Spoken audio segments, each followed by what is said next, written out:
Hello, I'm Brigantia Blackbird of the Blackbird Grimoire, and welcome for a special October series called Bumps in the Night. We're going to be looking at a few of the creatures from folklore because it's October, because it's fun. And we're going to start with goblins. Now, in the simplest possible terms, goblins are but legendary creatures originating in European folklore. Now, the origin of the term goblin may come from the Greek koboloi, the Latin kobolas, and then we have the French gobelin. And goblin can be, but it isn't always, interestingly enough, an umbrella term for naughty, malicious, or outright evil spirits. And the perception of goblins can vary from culture to culture and even story to story within that culture. So they're a bit more complicated than what you might first think. Now, as to their appearance, small in stature, the grotesque word is generally used to, describe them in general. That is, that they're unappealing to human beauty standards. They usually have gray or green skin with an unusual texture to that skin, pointed ears. The length of that ear and the degree of its point, that seems to be a matter of debate.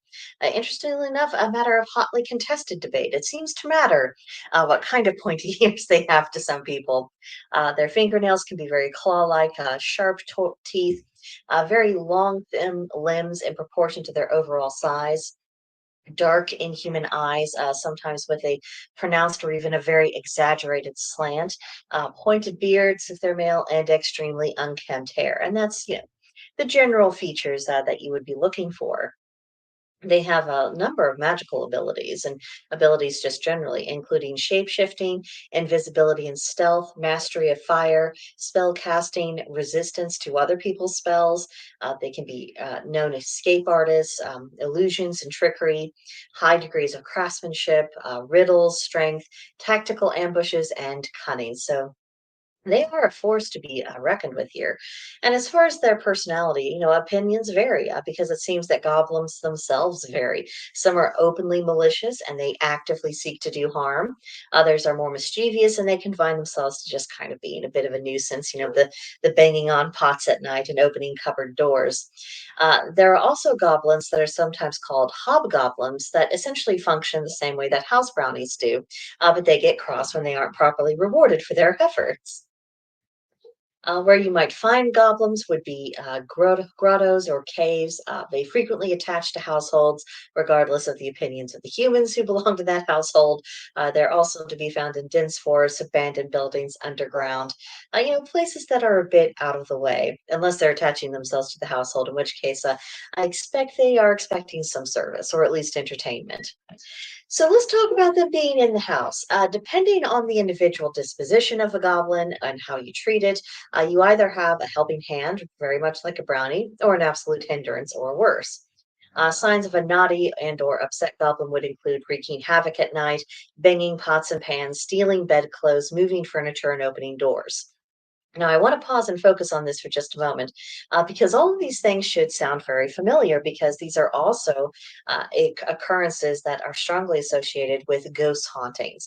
Now, if we look at ghosts strictly as being disembodied human spirits that have not moved on to the afterlife or that they're lingering on Earth for some reason, these are very, very similar. So it really makes me wonder if sometimes, people have, unseen, to the human eye goblins running around causing problems and that people are interpreting as ghosts because that's the folklore that they're most familiar with. So I think this is something to explore. And also, if you happen to be going on any kind of a supernatural huntings or hauntings and just investigating that sort of thing, this would be something to keep in mind. Just because you have these things going on, it does not necessarily mean that you are dealing with a departed human spirit. And again, this doesn't even mean that the goblin is inherently evil. Perhaps it has just been neglected, and it's letting people know when they come into its abode. So there's nuance to be taken into consideration here.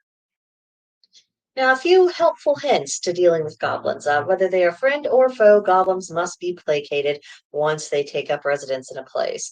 Offerings of bread, honey, and drink seem to go over extremely well. Sometimes goblins have been known to depart if they are given clothing. They like shiny objects, interesting natural items, leaves, rocks, feathers, things like that.